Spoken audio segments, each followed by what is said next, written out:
Jersey Shore really getting pummeled, hit the hardest during yesterday's storm, as you see here. And today, the focus remains on the cleanup there. Our coverage continuing now with CBS News Philadelphia's Brandon Goldner live in Wildwood. This time yesterday, Brandon, you were getting hit by that snow that was blowing sideways. So it looks a lot better this morning.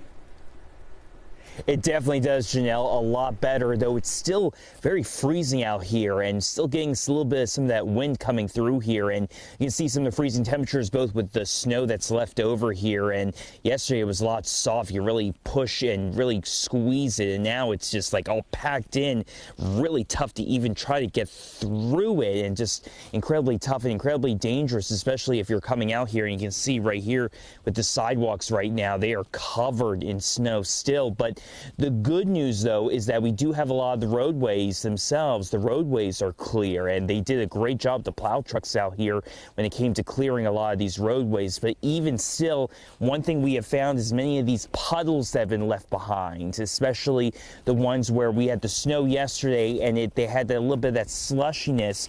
You can see how it's really just frozen over overnight. And let's step in a little bit right there and look at that. You can see just how much water is trapped up underneath there because of these freezing temperatures. Definitely something to be very careful about when you're going out today. Janelle. Yeah, very good example of what a lot of people will be dealing with in their communities this morning.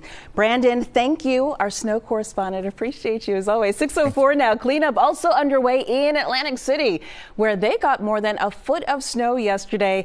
The Shore community, they were also battered by all of that heavy wind. The storm also having a big impact on businesses there. Tony's Baltimore Grill was one of the few restaurants that stayed open during the precipitation.